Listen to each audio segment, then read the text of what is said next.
నాన్నగారికి మనకి బాధ్యత ఇచ్చింది 1 సంవత్సరమే అయినప్పటికీ మీ అందరిలో ఉత్సాహం చూస్తుంటే నిజంగా ఇంత బంక సత్య బాబాయ్ అన్నారు, రేపో మాపో ఎలక్షన్ వస్తున్నట్టుగా అనిపిస్తుంది, అంత ఉత్సాహం ఉంది.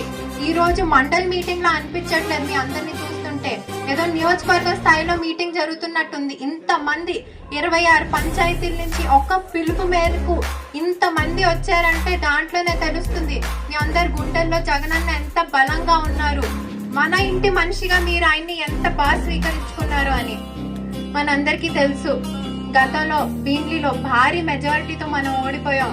కానీ ఆ నిరుత్సాహం ఏమాత్రం మీరు చూపించకుండా చిన్నస్టీన్ గారు భీమ్లీకి అడుగుపెట్టిన క్షణం నుంచి ఆయన ఆధ్వర్యంలో ఆయన రాజకీయంగా మనకి ఏ సలహాలు ఇస్తున్నారో సూచనల మేరకు మనం కార్యక్రమాలు చేస్తున్నాం.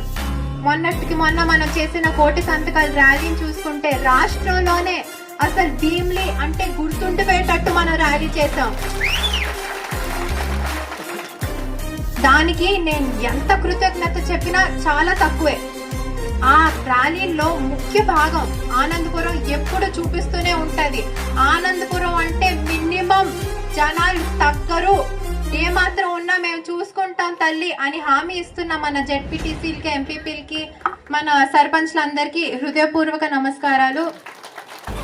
మీరంతా ఇదే ఉత్సాహం గాని ఖచ్చితంగా మెయింటైన్ చేస్తే 29లో జగన్మోహన్ రెడ్డి గారిని సీఎం గా ఎవ్వరు ఆపలేరు. ఖచ్చితంగా ఆయనే సీఎం అవ్వాలి. భీమ్లీలో చిన్నస్టీన్ గారిని మీ ఇంటి పెద్దన్నని మీరే దగ్గరుండి ఎమ్మెల్యేగా చేసి మంత్రిగా చేయాలని నేను మీ ఇంటి బిడ్డగా కోరుకుంటున్నాను.